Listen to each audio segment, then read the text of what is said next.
Hi friends, जय Jagannath. Welcome आ गोटे नुआ वीडियो को। एबे मु आसिक पहुँची जाइए हरिशंकर रे। एटा बलांगीर जिले में पड़े हरिशंकर मंदिर। आठी तो मुझे आसी नी, आज फास्ट टाइम आसी बुलायापी। बहुत बड़ जगटे भी देखिली। आ चलतु एबे जिबा मंदिर पाखक बुलाबुली करवा, देखा कौन कौन अच्छे। एठी बढ़िया लिखा है पूरा हरिशंकर मंदिर। ये फटो उठाया जगह बहुत गोटे बड़ झरनाटे पूरा अच्छी। बहुत लोग भी गाधि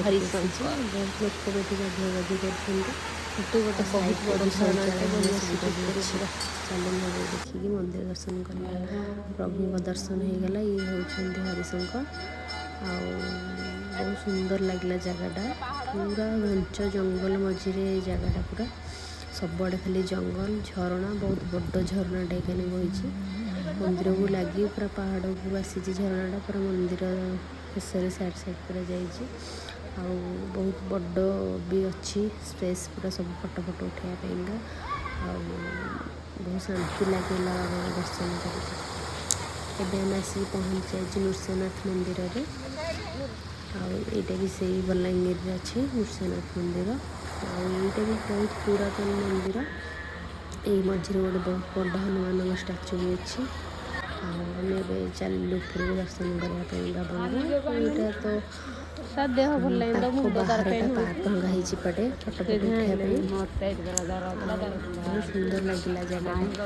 यहाँ भी पूरा घंच जंगल मझिरे होता बहुत पूर्वतन मंदिरटा। से मंदिर जी कारुकार्य मुझे देखिली सेटा बहुत वर्षर मंदिर। चलतु जीवा भीतर को दर्शन करवा। एठी प्रभुंर गोटे अवतार रे अच्छी छोट मंदिरटी। बहुत शांति परिवेश पूरा गाने ठंडा पूरा सबुआड़। कहीं पूरा जंगल पहाड़ झरणा सबू पूरा एकाने अच्छी। बहुत शांति बहुत साइलेंट परिवेशटा बहुत सुंदर लगे। आईटी गोटे जिनस देखिए आसला माने माकड़ ये पूरा भरपूर्ण। जुआड़े जी पादे पादे खाली माकड़। से जहाँ भी आणुवे देखी चाहिए ने, कारण जो जिनस भी सी पाखे हाथ में देखा सागे सागे छड़े नहीं जाऊँगी। से देखी चाहिए आप आसिक जो जिनस भी आणवे आसिक भल आसिक भल जी। कहीं से मोबाइल हंगा भी हेल्ले भी देखिए छड़े नहीं जाऊँगी। ये भी कौन हरिशंकर कौन नृसिंहनाथ हरिशंकर खाली माकड़ प्रबल। से देखिए जहाँ भी आणवे देखिए झरनाटा देखिए सैड्रे से झरनाटा बही आसी। बहुत लोग भी गाधि गाधि करते। बहुत बड़ झरना ये ठंडा पानी पूरा खुला। बहुत सुंदर लगला देखिए। चलतु मंदिर भीतर को जीवा। ये होती मंदिर साइडटा। देखते ये सब कारुकार्य पूरा पहाड़ कटा है पूरा होती कारुकार्य। बहुत पूर्वर मंदिर जेहेतु किसी मंदिर भांगी भांगी गला किंतु बहुत सुंदर अच्छे ठाकुर पूरा बहुत सुंदर देखापी। आईटा देखो ये भितर को फोन आलाउ ना मु वीडियो हंगा करें भीतर यहाँ बाहर वीडियोटा करी। आईटा पूरा पहाड़ को लगिकी मंदिरटा होती। जी टिके नाक रास्ता भी होती लोक जावासपाई जड़े गला आ जड़े जापर कारण बहुत छोट रास्ताटा यहाँ। बहुत सुंदर लगला कारण पूरा लगला जमी पहाड़टा कहीं लगिक अच्छी मंदिर को से फिल हो। बहुत सुंदर लगला ये मंदिरटा। बहुत पूर्वतन मंदिर बहुत सुंदर कारुकार्य होती। चलते झरनाटा टे देखा। झरनाटा भी बहुत सुंदर झरना है। गोटे छोट मंदिर अच्छी पहाड़ उपर पानी मझे जाऊँगी मुझे चप्पा नहीं टपा टपा जाइए फटो उठे बहुत सुंदर लगे। लोक भी से बहुत भल। बहुत सुंदर होती जगटा। देखते झरनाटा केते सुंदर बही आईटा भी से नृसिंहनाथ मंदिर रे गोटे से साइड रे गोटे काली मंदिर अच्छी। 200 ପାହାଞ୍ଚ ଅଛି। ସେ ପାହାଞ୍ଚ ଚଢ଼ିକି ଗଲା ପରେ ସେ କାଳୀ ମନ୍ଦିର ପଡ଼ିବ। ଆଉ ସେ ମାଆ କାଳୀଙ୍କୁ ଯେତେବେଳେ ମୁଁ ଦର୍ଶନ କଲି ବହୁତ ସୁନ୍ଦର ଲାଗିଲା। ଏତେ ସୁନ୍ଦର କାଳୀଙ୍କ ଫଟୋ ମୁଁ ଦେଖିନଥିଲି। ଆଉ ବହୁତ ସୁନ୍ଦର ଲାଗିଲା ପୁରା କଲିକତା କାଳୀ ଯେମିତି ଦେଖିବା ପାଇଁକା ମାଆ ସେମିତି ପୁରା। ଆଉ ବହୁତ ସୁନ୍ଦର ସଜବାଜ ବି ହେଇଥିଲେ, ବହୁତ ସୁନ୍ଦର ଲାଗିଲା। ଦେଖନ୍ତୁ ଏଇଟା ବି ସେଇ ହନୁମାନଙ୍କର ଯେଉଁ ଫଟୋଟା। ଏବେ ଆମେ ଆସିକି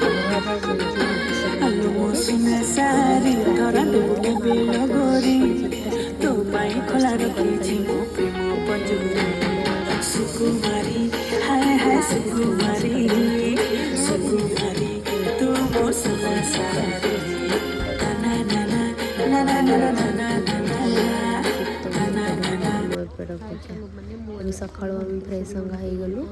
ଏବେ ଚାଲିଲୁ ମାଆଙ୍କର ଦର୍ଶନ କରିବା ପାଇଁ। ଉପରକୁ ଯେହେତୁ ଏଟା ତଳ ଏରିଆଟା, ଉପର ଏରିଆରେ ମାଆଙ୍କର ମନ୍ଦିର, ସେଥିପାଇଁ ଉପରକୁ ଯିବା ଆଉ ଯାଇକି ମାଆଙ୍କ ଦର୍ଶନ କରିବା। ଆଉ ଗୋଟେ ଜିନିଷ ମନେ ରଖିଥାନ୍ତୁ, ଏଠିକି ମାନେ ସମ୍ବଲପୁର ସାଇଡ଼ ହଉ ଆମ ଏପଟ ଏରିଆକୁ ଛାଡ଼ିକି ସେପଟକୁ ଗଲା ମାନେ ଖାଇବା ଏତେ ଭଲ ନାହିଁ। ଯାହା ବି ଯାଉଛନ୍ତି ସାଙ୍ଗରେ ଖାଇବା ନେଇକି ଯାଆନ୍ତୁ, କାରଣ ସେଠି 100, 150, 200 କିଲୋମିଟର ଗୋଟେ ଛୋଟ ଛୋଟ ହୋଟେଲ ପଡ଼ିବ। ଏତେ ବଡ଼ ବି ହୋଟେଲ ନୁହଁ। ଆଉ ଆମ ପଟ ଖାଇବା ବି ସେପଟ ମିଳିବନି କିଛି ବି ହେଲେ। ଖାଇବା ବି ଏତେ ଟେଷ୍ଟ ମିଳିବ, ସେଥିପାଇଁ ଖାଇବାର ବେଶୀ ପ୍ରୋବ୍ଲେମ୍ ଅଛି। ଯେବେ ବି ଯିବେ ଖାଇବା ସାଙ୍ଗରେ ନେଇକି ଯାଇଥିବେ, ଆଉ ନହେଲେ ଖାଇବା ପାଇଁ ଆପଣ ଉପାସ ରହିବା ପାଇଁ ପଡ଼ିବ। ଆଉ ଏଇଟା ହେଉଛି ଘଣ୍ଟେଶ୍ୱରୀ ମନ୍ଦିରର ସାଇଡ଼୍ରେ ଯେଉଁ ନଦୀଟା ରହିଛି, ବହୁତ ସୁନ୍ଦର ଲାଗିଲା। ପୁରା ପାହାଡ଼କୁ ଏଇ ନଦୀଟା ଦେଖିବା ପାଇଁକା ବହୁତ ସୁନ୍ଦର ଲାଗୁଛି। ଆଉ ଏଇଠି ପାଣିଟା ବହୁତ ସ୍ପିଡ଼ିରେ ଏଇକାନେ ଯାଉଛି, ଯେହେତୁ ଏଠି କରେଣ୍ଟ ତିଆରି ହେଉଛି। ଏଇ ପାଣିରୁ କରେଣ୍ଟ ମେସିନ୍ ଲାଗିଛି ଏଇ ଭିତରେ, ସେଥିପାଇଁ ପାଣିଟା ବହୁତ ଆଉ ବହୁତ ସୁନ୍ଦର ଲାଗିଲା ଜାଗାଟା। ମୁଁ ଏଇ ଜାଗାଟାକୁ ଆସିଥିଲି ବି ଆଉ ଥରେ 2018ରେ, ଏବେ ଆସିଲି 2025ରେ। ଆଉ ବହୁତ ସୁନ୍ଦର। ଏମିତି ଏତିକି ଦେଖିଲି, କିଛି ଚେଞ୍ଜ ଏଠି ବେଶୀ କିଛି ହେଇନି, କାରଣ 2018ରେ ଯାହା ଥିଲା ଏବେ ବି ସେଇଆ ଅଛି। ଖାଲି ମାଆଙ୍କ ମନ୍ଦିର ତିଆରି ଚାଲିଛି ଏବେ। ସେତେବେଳେ ମାଆଙ୍କ ମନ୍ଦିର ହେଇନଥିଲା, ମାଆ ଥିଲେ ଗଛ କୋରରେ। ଏବେ ମାଆଙ୍କର ମନ୍ଦିର ତିଆରି ଚାଲିଛି। ଆଉ ଏଇପଟ ସାଇଡ଼୍ଟା ହେଲା ତା ଇଲେକ୍ଟ୍ରି ଅଫିସଟା। ଇଲେକ୍ଟ୍ରି ଯେ ତିଆରି ହେଉଛି, ଏଇଠି ବହୁତ ବଡ଼ ଇଲେକ୍ଟ୍ରି ଅଫିସଟା ଅଛି। ଏବେ ଆମେ ଏଇ ଇଲେକ୍ଟ୍ରି ଉପରେ ବ୍ରିଜ୍ ଉପରେ ଯିବା। ଏପଟ ସାଇଡ଼୍ରେ ଇଲେକ୍ଟ୍ରି ଅଫିସ୍, ଏପଟ ସାଇଡ଼୍ରେ ନଦୀ, ମଝିରେ ବ୍ରିଜ୍ଟା। ଆଉ ବହୁତ ଭୟ ବି ଲାଗୁଛି ଏଠି ଯିବା ପାଇଁ ଗଲାବେଳେ। ଆଉ ଗୋଟେ ଜିନିଷ, ଏଠି ଯାହାର ହାର୍ଟ ଫାର୍ଟ ଥିବ ସେ କେବେ ବି ହେଲେ ଏଇଠିକି ଆସିବ ନାହିଁ, କାରଣ ମାଆଙ୍କୁ ଏଇଠି ବାହାରେ ରହିକି ଦର୍ଶନ କରିଦିବ। ଏଇ ବ୍ରିଜ୍ ଉପରେ କେବେ ବି ଯିବ ନାହିଁ, କାହିଁକିନା ବହୁତ ଡର ବି ଲାଗୁଛି। ପୁରା ଖୋଲା ବ୍ରିଜ୍ଟା ଯେହେତୁ ଡର ହିଁ ଲାଗୁଛି। ପୁରା ବହୁତ ଗାଢ଼ା ଅଛି ଏখানে ତଳଟା, ପାଣି ଯାଉଛି ଯେଉଁଠି। ସେଥିପାଇଁକା କେବେ ହେଲେ ଏଠିକି ହାର୍ଟ ଥିବା ଲୋକ ଏପଟକୁ ଆସିବନି, ତଳେ ରହିକି ଦର୍ଶନ କରିବ ମାଆଙ୍କର। ଆଉ ବହୁତ ସୁନ୍ଦର ପୁରା ଜାଗାଟା। ଆଉ ଏବେ ଚାଲନ୍ତୁ ଯିବା। ଦେଖନ୍ତୁ ଏଇ ଯେଉଁ ନଦୀଟା ବୋହିଛି, ସେତେବେଳେ ଏଇ ବ୍ରିଜ୍ ତଳେ ହିଁ ଯାଉଥିଲା ପାଣିଟା, ଏବେ ପାଣିଟା କାଟି ଦେଇଛନ୍ତି ସେପଟକୁ। ଆଉ ଚାଲନ୍ତୁ ଏବେ ଯିବା ମନ୍ଦିର ଭିତରକୁ, ମାଆଙ୍କ ଦର୍ଶନ କରିବା। ଆଉ ଏଠି ତ ଯେଉଁଠି ଦେଖିବେ ଖାଲି ଶହ ଶହ ଘଣ୍ଟି ଦେଖିବେ, କାରଣ ମାଆ ଏମିତି ଗୋଟେ ଠାକୁରାଣୀ, ଡାକିଲା ମାନେ ଓ କରନ୍ତି। ସେଥିପାଇଁ ଏଠି ବହୁ ଲୋକଙ୍କ ମନସ୍କାମନା ପୂର୍ଣ୍ଣ ହୁଏ, ସେଥିପାଇଁ ବହୁତ ଲୋକ ବି ଘଣ୍ଟି ବାଜୁଛନ୍ତି। ଯୁଆଡ଼େ ଯିବେ ଦେଖିବେ ଖାଲି ଘଣ୍ଟି। ମାଆଙ୍କ ନାଁ ଘଣ୍ଟେଶ୍ୱରୀ। ମାଆଙ୍କୁ ଯାହା ମନସ୍କାମନା କରନ୍ତୁ, ମାଆ ସବୁ ପୂରଣ କରିବେ। ଆଉ ବହୁତ ବଢ଼ିଆ ମାଆ, ଦେଖିବା ପାଇଁ ବହୁତ ସୁନ୍ଦର। ଆଉ ଚାଲନ୍ତୁ ମାଆଙ୍କ ଦର୍ଶନ କରିଦେବା। ଏବେ ଆମେ ଆସିକି ପହଞ୍ଚି ଯାଇଛୁ ହୀରାକୁଦ ଡ୍ୟାମ୍ରେ। ହୀରାକୁଦ ଡ୍ୟାମ୍ଟା କିନ୍ତୁ ଚେଞ୍ଜ ହେଇଯାଇଛି। ମୁଁ ଯେବେ 2017-18ରେ ଆସିଥିଲି, ସେତେବେଳେ ବେଶୀ କିଛି ନଥିଲା। ଏବେ ବହୁତ ପାର୍କ ହେଇଯାଇଛି, ଆଉ ବହୁତ ଚେଞ୍ଜ ବି ହେଇଯାଇଛି। ଆଉ ମୁଁ ଯେବେ ନେକ୍ସଟ ଟାଇମ୍ ଆସିଥିଲି, ସେବେ ତଳେ ଥାଇକି ଦେଖିଥିଲି ହୀରାକୁଦ ଡ୍ୟାମ୍। ଏଥର ଉପରକୁ ଆସିଛି ଦେଖିବା ପାଇଁ, ବହୁତ ସୁନ୍ଦର ବି ଲାଗିଲା। ଆଉ କମେଣ୍ଟ କରିକି କୁହନ୍ତୁ ହୀରାକୁଦ ଡ୍ୟାମ୍ରେ କେତେ ପାଣି ଅଛି। ଦେଖନ୍ତୁ ମାନେ ପାଣି ଅକାପକା ଦେଖିଲେ ବି ମାନେ ଏତେ ସୁନ୍ଦର ଲାଗୁଛି ପୁରା ଦେଖିବା ପାଇଁ, କେହି ବି ହେଲେ କହିପାରିବେନି ପାଣି କେତେ ଅଛି। ଏବେ ଆମେ ଆସିକି ପହଞ୍ଚିଗଲୁ ମା ସମ୍ବଲେଇଙ୍କ ପାଖରେ। ଆମେ ଆସିକି ପହଞ୍ଚି ଯାଇଛୁ। ମାଆଙ୍କ ମହିମା କ'ଣ ମା କହିବି, ମୁଁ ଯେବେ ସେବେ ବି ଆସିଥିଲି, ସେତେବେଳେ ଏସବୁ ଜିନିଷ କିଛି ବି ହେଲେ ହେଇନଥିଲା। ଆଉ ନବୀନ ପଟ୍ଟନାୟକ ସାର୍ ବହୁତ ଜଲ୍ଦି ବହୁତ କିଛି କାମ କରିଦେଇଛନ୍ତି ମାଆଙ୍କ ମନ୍ଦିର। ଆଉ ଏବେ ମାଆ ଓଡ଼ିଶା ପାଇଁ ପୁରା ଗର୍ବିତ। ଆଉ ମାଆଙ୍କର ପୁରା ବହୁତ କିଛି କାରୁକାର୍ଯ୍ୟ ହୋଇ ଯାଇଛି, ଏତେ କାମ ହୋଇଯାଇଛି ଯେ ଏତେ କମ୍ ବର୍ଷ ଭିତରେ ସୁନ୍ଦର ଲାଗିଲା। ଏବେ ଆମେ ଆସିକି ପହଞ୍ଚି ଯାଇଛୁ ବକ୍ରେଶ୍ୱର ମନ୍ଦିର। ଏଇଟା ଗୋଟେ ଶିବ ମହାଦେବଙ୍କ ମନ୍ଦିର ଆଉ ବହୁତ ସୁନ୍ଦର ପୁରା ମନ୍ଦିର। ଆଉ ଏଇଟା ବହୁତ ପୁରାତନ ପୂର୍ବ ବର୍ଷର ମନ୍ଦିର। ଆଉ ଏଇଠିକି ମୁଁ ଆରଥର ବି ଆସିଥିଲି, କିନ୍ତୁ ଏଇଠି ଯେତେ ମନ୍ଦିର ଏଇଠି ଦେଖିବେ ସବୁ ମନ୍ଦିର ଗୋଟେ ସାଇଡ଼କୁ ଢଳି ଯାଇଥିବ, ସେଥିପାଇଁ ଆ ନାଁ ବକ୍ରେଶ୍ୱରୀ ମନ୍ଦିର। ତାର କିଛି ମହିମା ବି ଅଛି, ସେଇଟା ଏତେ ମୁଁ ଜାଣିନି, କିନ୍ତୁ ବହୁତ ଭଲ ଆଉ ଶାନ୍ତିପୂର୍ଣ୍ଣ ମନ୍ଦିରଟା। ତା ସାଇଡ଼୍ରେ ବି ବହୁତ ବଡ଼ ନଦୀଟେ ବହିକି ଯାଇଛି। ଚାଲନ୍ତୁ ଏବେ ଯିବା ଦର୍ଶନ କରିବା ବାବାଙ୍କର। ସବୁ ମନ୍ଦିରରେ ତ ଫୋନ୍ ଆଲାଉ ନାହିଁ, ସେଥିପାଇଁ ବାହାରେ ଯାହା ଦର୍ଶନ କରିକି ଠାକୁରଙ୍କୁ ମୁଣ୍ଡିଆ ମାରିବା କଥା। ଆଉ ଆପଣ ବି ଆସନ୍ତୁ, ବୁଲାବୁଲି କରିକି ଯାଆନ୍ତୁ। ଦେଖନ୍ତୁ ମାଙ୍କ ବାବାଙ୍କ ମନ୍ଦିର କେତେ ସୁନ୍ଦର ଏପଟ ସାଇଡ଼୍ରେ। ଆଉ ଏପଟ ସାଇଡ଼୍ରେ ଗୋଟେ ଜିନିଷ ଦେଖିବାକୁ ମିଳିବ, ବହୁତ ଝରଣା ହିଁ ଅଛି। ଦେଖନ୍ତୁ ଏଇଟା ମନ୍ଦିରଟା, ସେ ବି ଗୋଟେ ସାଇଡ଼୍କୁ ଢଳି ଯାଇଛି। ଭିଡ଼ିଓରେ ଏତେ କ୍ଲିଅର୍ ଜଣାପଡ଼ୁନି, କିନ୍ତୁ ରିଅଲ୍ରେ ପୁରା ଜଣାପଡ଼ୁଛି ଯେ ମନ୍ଦିରଟା ଗୋଟେ ସାଇଡ଼୍କୁ ଢଳିକି ହିଁ ଅଛି। ଏଇଟା ତା ସାଇଡ଼୍ରେ ପଛପଟଟା, ମନ୍ଦିର ପଛପଟଟା। ଏବେ ଚାଲନ୍ତୁ ଯିବା ଦର୍ଶନ କରିବା। ଦେଖନ୍ତୁ ଏଇଠି ପୁରା କ୍ଲିଅର୍ ହିଁ ଜଣାପଡ଼ୁଛି ଯେ ଗୋଟେ ମନ୍ଦିର ଗୋଟେ ପୁରା ଢଳିକି ହିଁ ଅଛି। ଆଉ ଏଇଠି ବହୁତ, ଏଇ ଯେଉଁ ନଦୀଟା ବହିଛି ଏଠି ବହୁତ ମାଛ ଅଛନ୍ତି, ସେଥିପାଇଁ ମାଛକୁ ସମସ୍ତେ ଏଠି ଖାଇବା ପାଇଁ ଦିଅନ୍ତି। ଦେଖନ୍ତୁ ଏଠି ମାଛଙ୍କ ଦାନା ସବୁ ବିକା ହେଉଛି। ଆଉ ଚାଲନ୍ତୁ ଏଇଠି କିଣିକି ନେଇକି ଯିବା ମାଛର ଦାନା ଦବା ଖାଇବା ପାଇଁକା। ଆଉ କେତେ ବଡ଼ ବଡ଼ ମାଛ, ପୁରା 5 କିଲିକିଆ 10 କିଲିଆ ଭଳିଆ ମାଛ ଏଇଠି ଅଛନ୍ତି ପୁରା ଏକାନେ ବଡ଼ ବଡ଼। ଆଉ ସିଏ ଏଇ ଜାଗାଟା ପର୍ଟିକୁଲାର ଏଇ ଜାଗାଟାରୁ କୁଆଡ଼େ ହିଁ ଯାଉନାହାନ୍ତି, କାରଣ ଯେହେତୁ ଏଇଠି ପର୍ଯ୍ୟଟକ ବହୁତ, ଏଇଠି ସବୁବେଳେ ତାଙ୍କୁ ଖାଇବାକୁ ଦିଅନ୍ତି। ଏଇଠୁ ସେପାଟକୁ ସେ ଯାଉନାହାନ୍ତି, ଏଇ ଗୋଟେ ଜାଗାରେ ହିଁ ପୁରା ପଏଣ୍ଟରେ ରହୁଛନ୍ତି। ଆଉ ଷ୍ଟ୍ରହ ମାଛ ବହୁତ ସୁନ୍ଦର ଲାଗିଲା ତାଙ୍କୁ ଦେଖିକି। ଚାଲନ୍ତୁ ଏବେ ଯିବା ମାଛକୁ ଖାଇବା ପାଇଁ ଦେବା।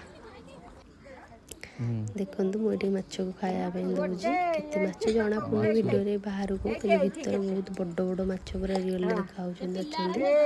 ଆଉ ସେ ମାଛ ବି ବହୁତ ଚାଲାକ, ପାହାଞ୍ଚରେ ଖାଇବା ପାଇଁ ପକାଇଲେ ଆସୁନାହାନ୍ତି ଖାଇବା ପାଇଁ, କିନ୍ତୁ ଭିତରୁ ଖାଇବା ପାଇଁ ଦେଲେ ଟାକୁଆ କିନା ଖାଇଦିଅନ୍ତି, କାରଣ ଲୋକଙ୍କୁ ଦେଖିଲେ ସେ ଲାଜ କରୁଛନ୍ତି, ସେଥିପାଇଁ ଜାଣିକି ଆସୁନାହାନ୍ତି ବାହାରକୁ।